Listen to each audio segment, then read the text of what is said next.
My name is Marilyn Havini, and I am an adopted Bougainvillian, and that ceremony took place in 1970 in North Buka.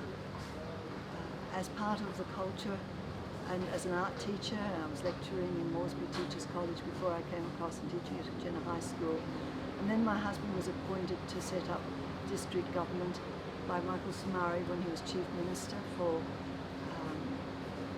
the colonial government of Papua and New Guinea. And Moses spent 3 years setting up with other officers based in Arawa. So it was announced in preparation for independence that Bougainville, after 3 years of establishing its own government, would hold a flag competition as well at the same time as Papua New Guinea was holding its flag competition ready for independence. So that was in 1974, and I was one of about 150 entries. I did not intend to design one, but the chiefs of my husband's people, they came together and asked me to sit down and do one with them as my referees. So using my art teaching skills, I asked them things like, I said, well, you know, when the Queen wears a crown, what would you wear? And they talked about the cap. A chief or a Queen or Mary or Mum would wear the cap either on the chest or on the forehead or even on the back of the shoulders.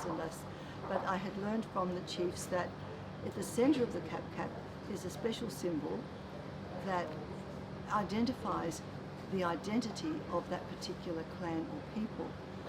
And so we discussed what would be that unique symbol that nowhere existed, nowhere else in the world.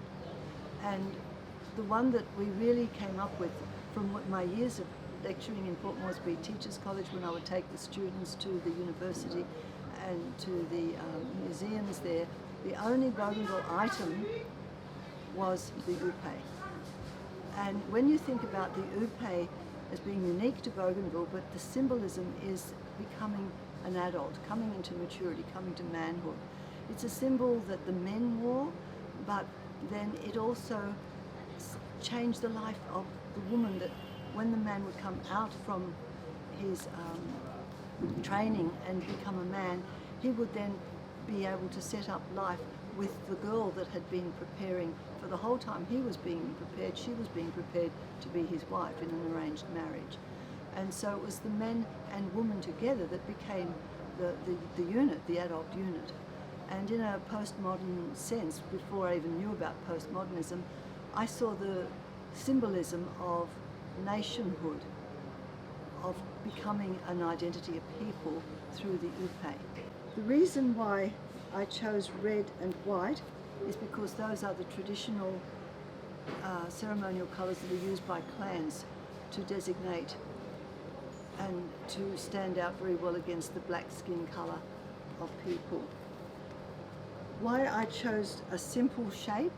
In a flag, you must always be able to remember the shape of or the images, the symbol of a flag. You cannot be too detailed. And so when I realised that the individual upes were very, very beautifully woven, personal designs, but they were always covered with an outer sheath.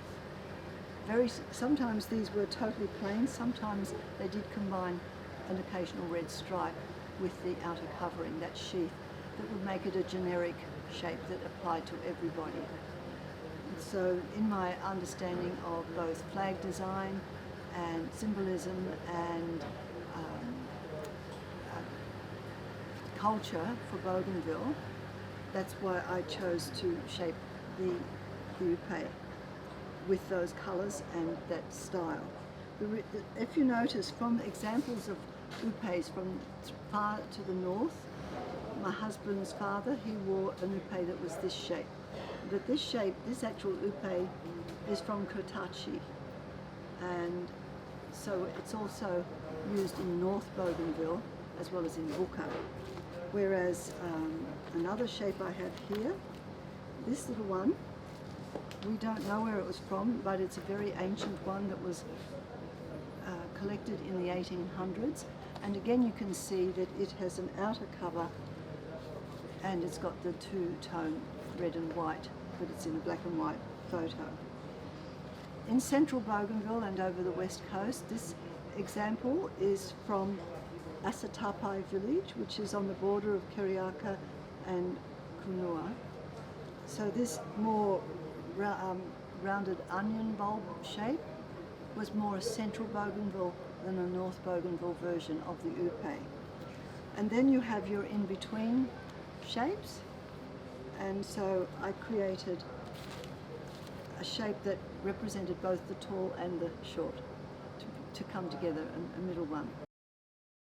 Now, they're placed inside the cap, which was normally made of beautiful mother of pearl shell, a lovely big mother of pearl shell disc, and it would be surmounted with very intricately carved turtle shell. And that triangular pattern, keeping it simple for a flag, I put as one row because I wanted to include the black. The black symbolises the people of Bougainville, that uniqueness of Bougainvillean racial distinction, and then the outer row is symbolising the mountains of Bougainville and surrounded by the reef, which is our life source of protein, and then set in the blue of the sea.